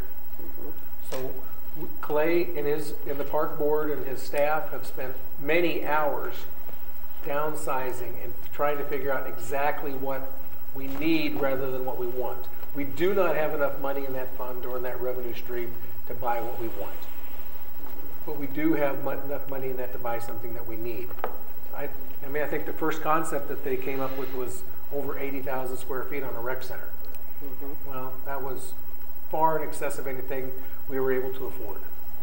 So they're in the process now of downsizing that, getting that to a manageable size building that will cash flow. Well, can you come here once a month and give us an update on where you're at? I can, yeah. It's important to remember that the park board, the community, they've been asking for some of these things for 30 plus years. So it's been a long time coming. Now we have some resources. The good thing is those resources aren't going away. That money's building up. So at the point, whether it be this year or next year or whenever we do some of these projects, we're going to have a good amount of revenue to apply towards some of these projects. So just because we're not making fast progress right now, we're still collecting the money. We're still going to be able to use that money for these future projects. The money you're collecting, are you getting interest off of that? Yes. All right. Anything else? I have one more thing. We didn't have a meeting last month. This isn't for you, Clay. Thank you, Clay. Thank you. Don't go too far. Whenever I'm at Moser's, Walmart, people are bugging me about the city's money, and now that Columbia's doing a state audit, some people have asked me they would like for the city of Fulton to do a state audit. And I said, I have no idea how you do that. I don't know what cost it is or anything. And this one individual wanted it to go clear back to 2010. And why they chose that year, I have no idea. Bill, that's a big chunk of money, isn't it? Kathy, I'm going to bring her up, but yeah. A state audit is different than the audit that we have done every year. We are required to have an independent firm of auditors come in to examine the city's books. Right. Okay. A state audit is an opinion audit. They do not audit you for being in violation of generally accepted accounting practices. They do not audit you for the kinds of violations that would be cited in an independent audit. They give you their opinion. It is very expensive. I think it's probably over 200,000. Yeah, Warrenton was several $100,000, and they were there a year and a half. So then what's the point? I thought that's where they found where people were embezzling monies and stuff from the city. What's the point? The purpose of any audit is not to discover fraud. So why is Columbia going through all this expense right now? I mean, so many times whenever an issue's brought up here, it's Jeff City does this, Columbia does this. It's like we're on their tail, but yet when it comes to a state audit, we're just sitting here. State audits are usually asked for by some citizen. So it's not ever asked the people for that approach me, I need to tell them to do it? Yeah. All right. They'd have to. You can tell them to do it, but if you're worried about tax money, you can come down here and pick an audit up for 4 or 5 years back from the city from what our I have audits in does. my department back to 1998, I think.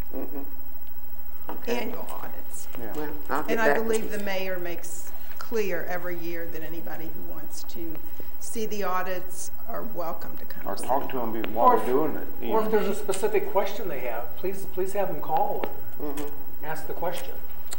But see, when you've raised 5 kids and those kids has got kids, everybody thinks they know me personally and they come up to me and say, you're on the council, why can't you? And I say I'm one of 8. I can't do it That's a all. perfect answer.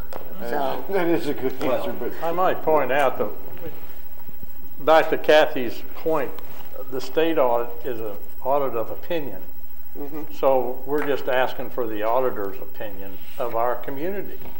I mean, So it's their it's not opinion any that we're different doing than if things the right. individual you talked to came in and looked at the, asked Kathy for the records and looked at it and formed their own opinion. Now, that's exactly what you're asking. That's all they do. So is it's a look heck of a at lot your cheaper audit to come in and talk than it say, is. well, So Now, it's good to if me. you have no trust at all in what's going on here, that's another story. Was it Ashland? That's what it that got comes in down that a few years back where the council kept voting for an audit and then they had a big bill and they had to pay Didn't do off for anything. the state audit? Yeah, I knew about Warrenton's and, where's the other place, Bill?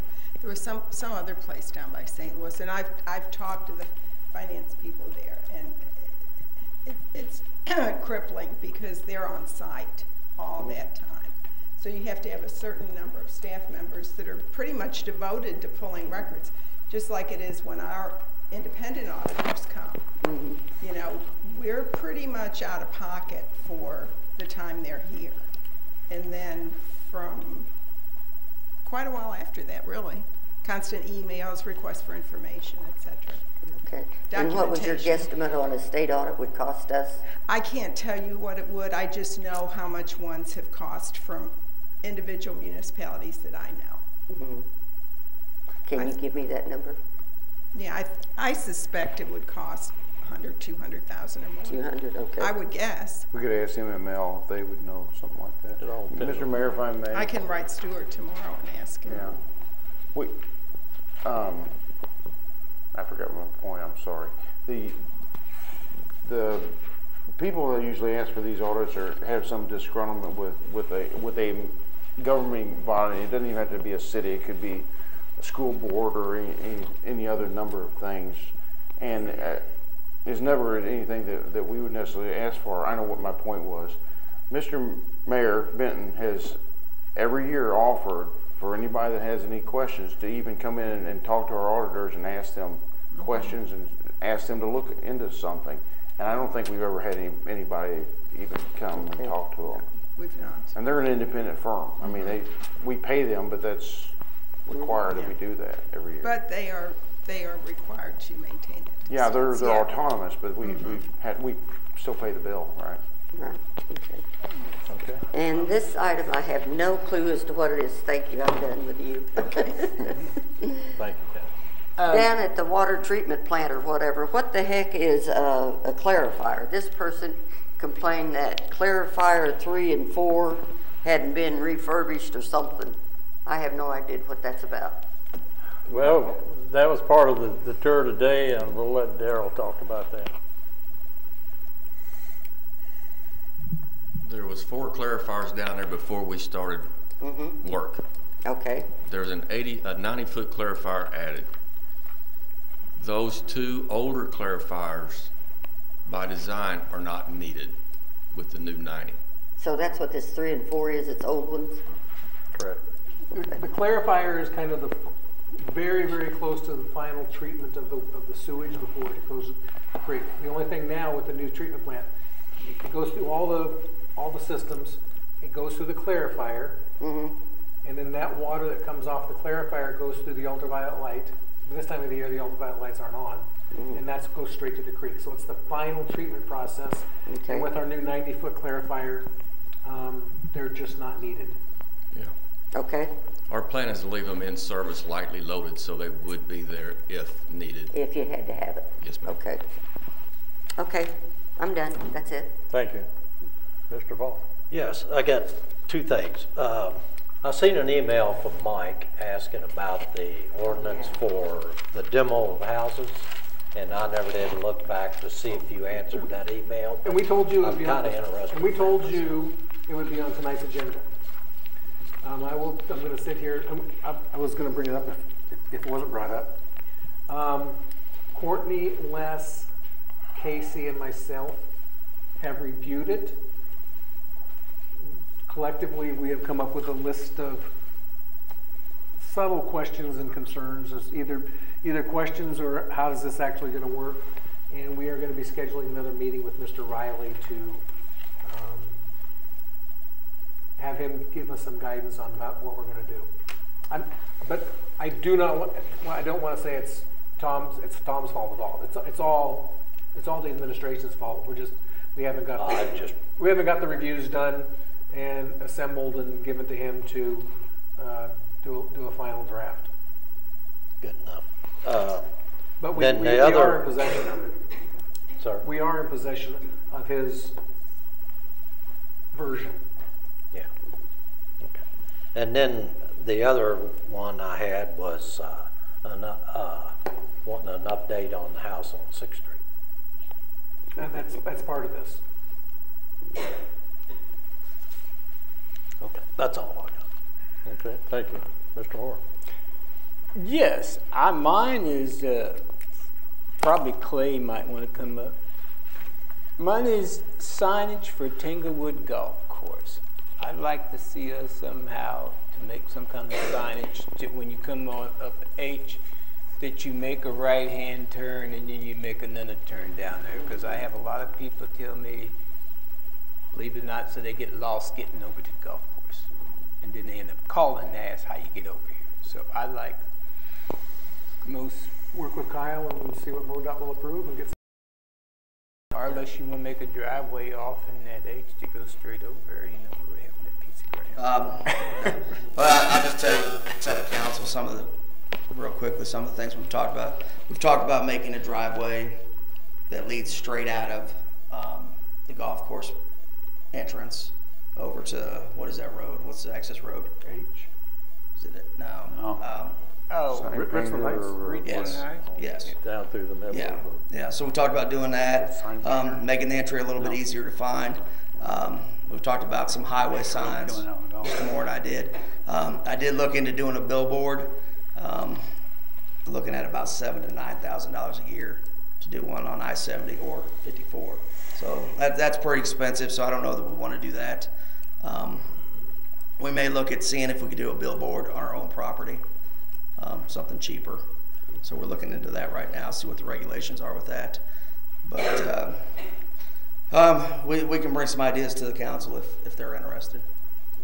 Well, I just think that the signage would help out. On our own property. Yeah, would probably be better.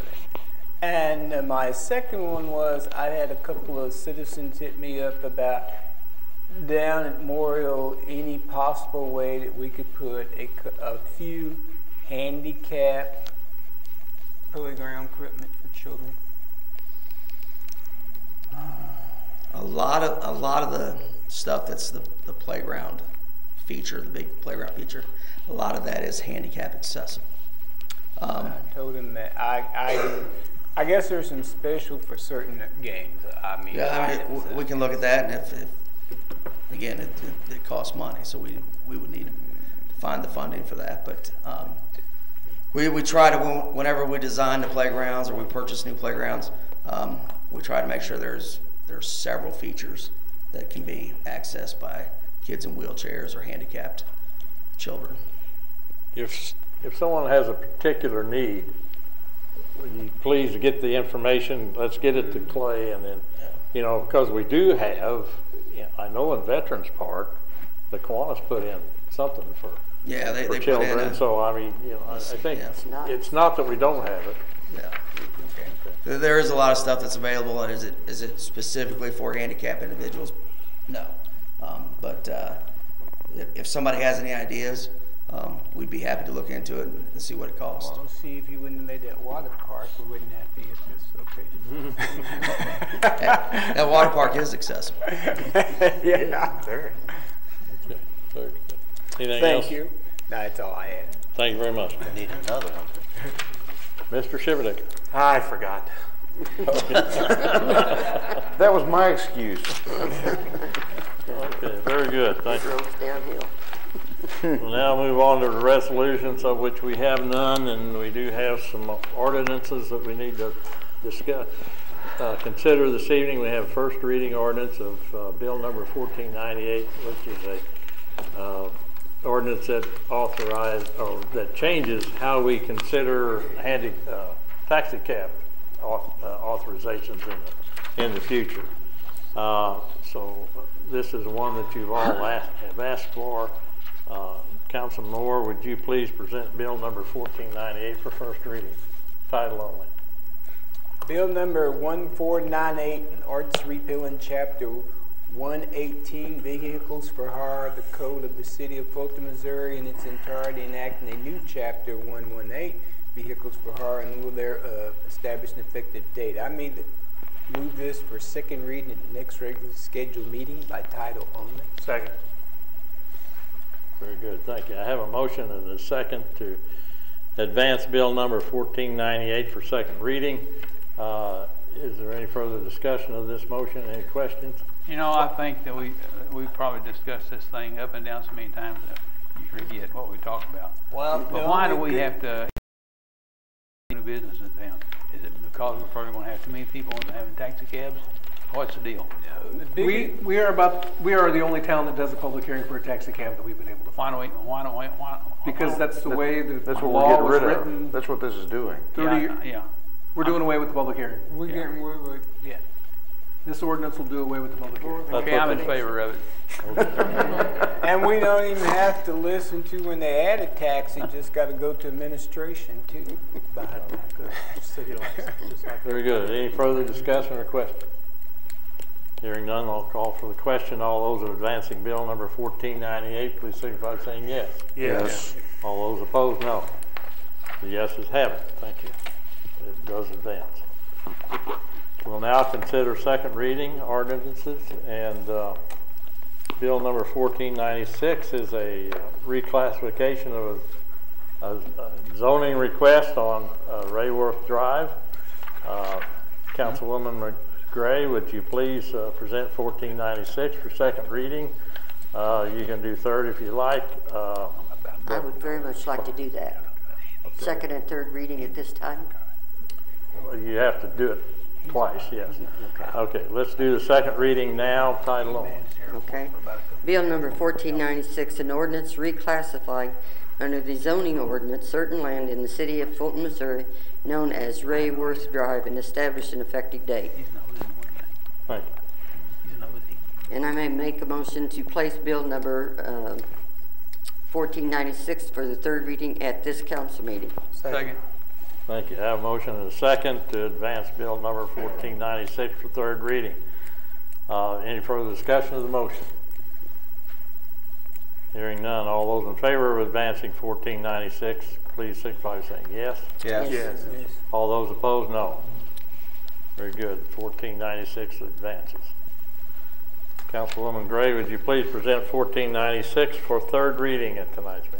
Bill number 1496, an ordinance reclassifying under the zoning ordinance certain land in the city of Fulton, Missouri, known as 1 Rayworth Drive, and establish an effective date.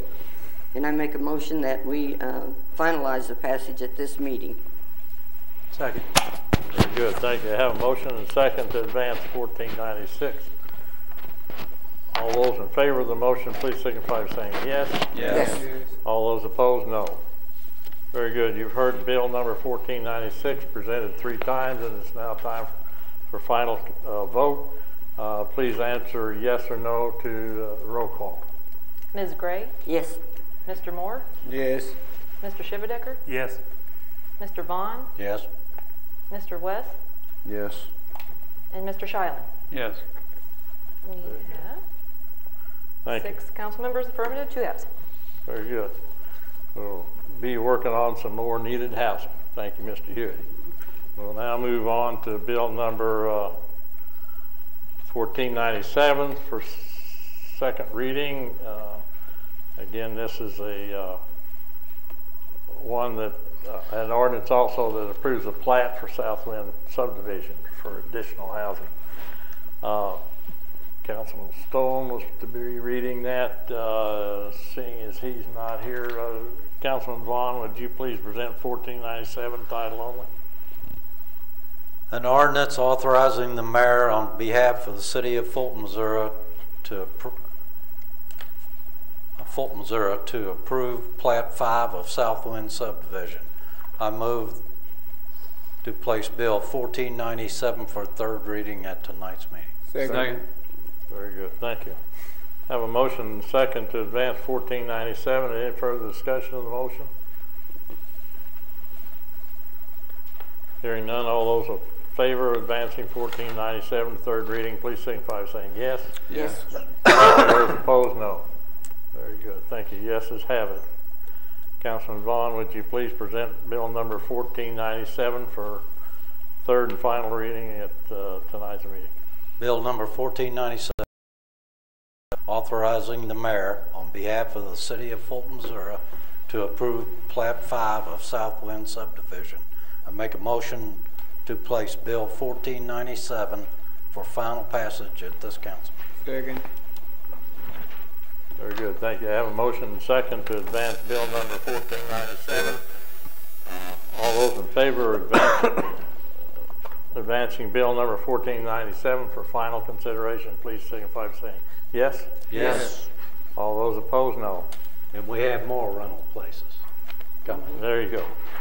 And that would be a good place for this. Okay, you've heard bill number 1497 presented 3 times, and it's now time for final passage or final vote. Please signify by yes or no as the clerk reads the roll. Mr. Moore? Yes. Mr. Shivadecker? Yes. Mr. Vaughn? Yes. Mr. West? Yes. Mr. Shilen? Yes. Ms. Gray? Yes. 6 council members affirmative, 2 absent. Very good, thank you.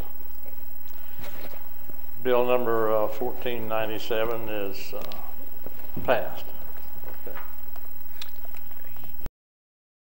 Announcements, again, those of you who are going to the IMGA annual meeting in Springfield, Illinois, we will leave Monday morning at 8:30. Please be here at City Hall. I might go a single day. The next meeting, City Council, is March 27th. Election Day is April the 3rd, 2018. As a reminder to all voters, I'll pass out to you a brochure which our public information officers put together on the use tax, which will be on that ballot. If you need any additional ones to pass out to your constituents, please come City Hall and let us know so we can print them up for you. And if anybody in the city would like additional information, please contact us, and we'll be glad to make sure that we get that to them. It's just informational, right? Yeah. Correct. And in our opinion. Understood. Okay. The 18th annual, wow, 18 of them, Clay, that's amazing. 18th annual Clean Sweep Day will be Saturday, April the 21st. We're looking for folks in the community, organizations to sign up and participate in that neat project. And kind of along those lines, along with Earth Day, etc., let me pass these out. If you'll pass those on down too. I want to point out this bottle to you. I was wondering what that was. You guys think I got a bottle of sand sitting up here. I know. I'm going to pass it to you, but this is actually glass. This is from our recycled glass that we have been community. And again, we have containers now, one out at the police station or next in the parking lot of the police station, and one also at the old Moser's parking lot on the north side of town. It's been a fairly successful project since we've done that. This glass again ends up with the Ripple Glass Company in Kansas City through the cooperation of the Jefferson City, then they take it and recycle it to create bottles of glass for Boulevard Brewery there in Kansas City, and also to provide glass for Owens Corning's Fiberglass Company over in Kansas City, Kansas. So for years we were asked by our citizens to have glass recycling, and we've not been able to, couldn't find a source for it, although within the last year we were able to come up with this Ripple glass outfit. I think the information sheet I sent around, they have a number of almost 100 communities outside the Kansas City area that are currently in cooperation with them. So it's doing a real yeoman job. I encourage anyone in the community to take their glass bottles to those 2 containers, and we will get them into the stream. I don't think this is fair. This is all my wine bottles, and you're showing it to everybody? Mine too. Yeah. So anyway, you want to pass that on now. So cool. Kudos to the community that they're supporting it, and just out looking for more support. Mr. Mayor, can I have? I do not have, I'm sorry? I have a question about. Sure. On the annual clean sweep, I assume we're doing the spring cleanup, so the pickups will be the week before or the week after this?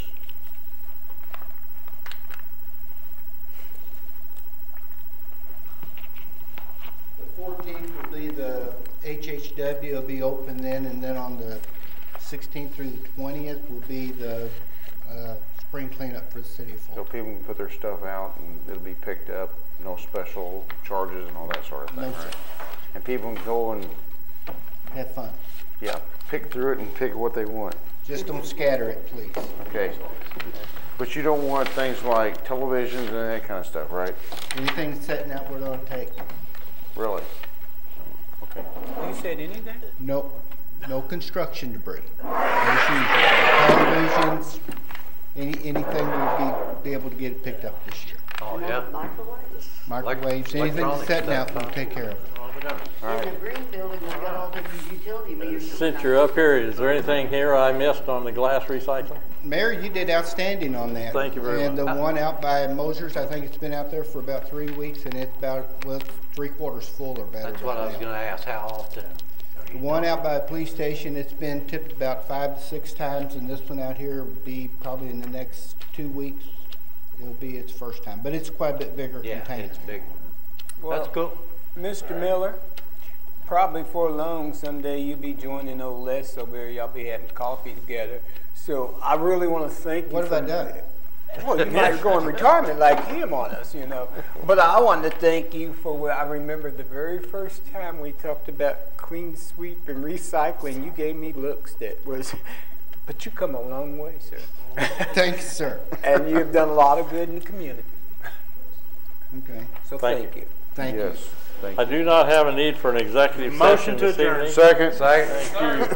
Have a motion second for adjournment. All those in favor, please stand. Thank you.